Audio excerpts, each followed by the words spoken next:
Previously at Sun City. 6 weeks ago, 6 strangers set sail on an adventure that would test their faith, reveal their weaknesses, and change their lives forever. Well, we started out on this 3-hour cruise, right?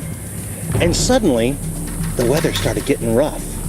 Tossed around by the waves, their tiny ship landed on a nearby deserted island, marooning the castaways and forcing them to rely on themselves and on God to survive. At the first Bible challenge, Paula won the immunity cross, while Marietta revealed her lack of faith in believing God's total power over everything.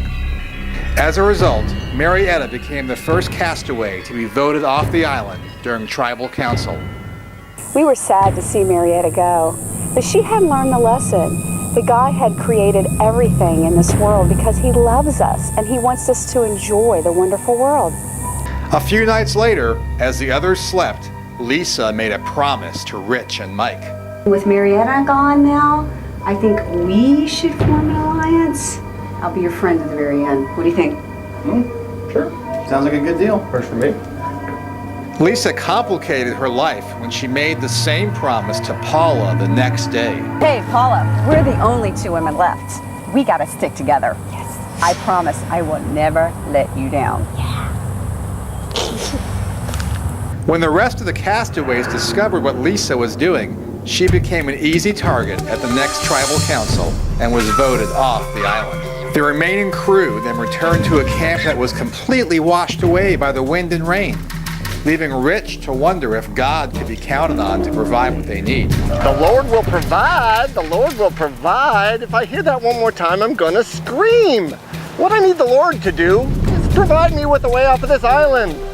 It didn't happen the way he intended, but that little hiccup in faith was enough to give Rich his wish when he became the 3rd person voted off the island.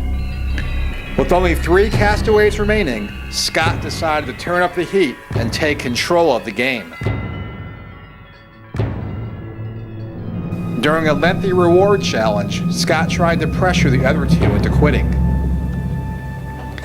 You know, I could stand up here all day if I wanted to.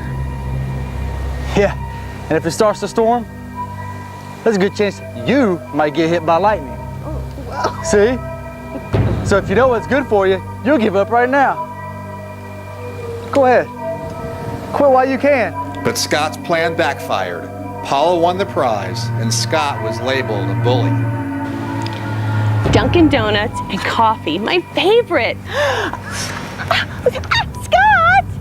Oh, that is so rude. Scott is clearly looking out for himself and being a bully while doing it. Fortunately, God's watching over me, and I know He'll protect me from people who act mean, like Scott, the bully. With Scott's departure from the game at the next tribal council, the final 2 castaways were left to pay tribute to their fallen comrades and thank God for answering their prayers.